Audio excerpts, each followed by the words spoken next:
Bismillahirrahmanirrahim. Assalamualaikum warahmatullahi wabarakatuh. Alhamdulillahirabbil alamin wa bihi nasta'inu ala umurid dunya waddin wa ala alihi wa sahbihi ajma'in amma ba'du. Segala puji bagi Allah yang telah memberikan kita nikmat iman, Islam, dan memberikan kita kelancaran untuk menjalankan ibadah di bulan Ramadan ini tanpa adanya suatu halangan yang berarti. Salawat serta salam semoga tetap tercurah limpahkan kepada junjungan kita Rasulullah Shallallahu Alaihi Wasallam yang kita nantikan syafaatnya di yaumul qiyamah. Saudaraku yang dirahmati Allah, tidak terasa kita telah masuk pada hari-hari terakhir di bulan Ramadan dan akan segera bertemu dengan bulan Syawal. Pada tanggal 1 Syawal tepat diperingati sebagai Hari Raya Idul Fitri, di mana umat Islam akan melaksanakan sholat id berjamaah di suatu tempat, baik di masjid maupun di tanah lapang. Di Indonesia sendiri, Idul Fitri identik dengan tradisi halal bihalal atau orang Jawa mengenalnya dengan Ba'dan. Sebagai ibadah tahunan, tentunya baik Idul Fitri maupun Idul Adha memiliki keutamaan maupun kesunahan yang berbeda. Alangkah lebih baiknya sebagai ibadah tahunan ini kita menyempurnakan ibadah kita dengan melaksanakan sunnah-sunnah yang dianjurkan. Baiklah, untuk mengingatnya, marilah kita bahas satu persatu sunnah yang dapat kita lakukan sebelum melaksanakan sholat Idul Fitri. Sunnah yang pertama yaitu melaksanakan mandi sebelum sholat Idul Fitri. Nah, sunnah mandi ini memiliki kesamaan seperti sunnah mandi pada hari Jumat. Untuk sunnah mandi ini dapat dilaksanakan mulai dari tengah malam, sebelum atau sesudah subuh pada hari raya tersebut sebelum kita melaksanakan sholat id.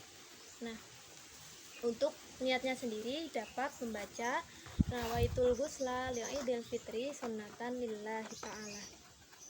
Kesunahan mandi ini tidak hanya diperuntukkan untuk laki-laki saja, melainkan juga untuk perempuan, termasuk perempuan yang sedang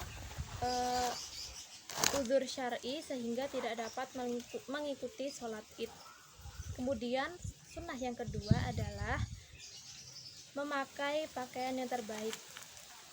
Dari Jabir radhiyallahu anhu, beliau berkata, Rasulullah Shallallahu Alaihi Wasallam memiliki jubah khusus yang beliau gunakan pada hari raya Idul Fitri dan Idul Adha serta digunakan pada hari Jumat. Hadis riwayat Ibnu Huzaimah. Nah, pakaian yang terbaik ini tidak mengharuskan kita untuk membeli pakaian yang baru, tapi kita dapat memakai pakaian yang lama, asalkan bersih, rapi, dan juga suci. Nah, anjuran untuk berpenampilan memukau ini diperuntukkan untuk laki-laki, sedangkan untuk perempuan kita dapat berhias dengan sederhana dan memakai pakaian yang sederhana juga, dan jangan berlebih-lebihan karena nanti jika berlebih-lebihan akan jatuh menjadi makruh. Kemudian yang ketiga yaitu adalah makan sebelum sholat Idul Fitri. Kemudian sunnah yang keempat adalah bertakbir ketika menuju ke tempat sholat id. Nah, kemudian sunnah yang kelima adalah saling mengucapkan selamat. Seperti yang sudah disampaikan sebelumnya bahwa Indonesia identik dengan tradisi Ba'dan atau dikenal dengan halal bihalal. Nah, yang selanjutnya adalah melewati jalan yang berbeda ketika pergi dan pulang dari sholat id. Nah, di antara hikmah dianjurkannya untuk melewati jalan yang berbeda saat pergi dan pulang dari sholat ini adalah supaya lebih banyak bagian dari bumi yang menjadi saksi ketika kita melaksanakan amal kebaikan. Demikianlah sunnah-sunnah yang dapat kita laksanakan pada Hari Raya Idul Fitri. Semoga doa-doa yang kita panjatkan dan ibadah-ibadah yang kita lakukan pada bulan Ramadan diterima oleh Allah dan Allah memberikan rahmat dan memberkahi kita semuanya.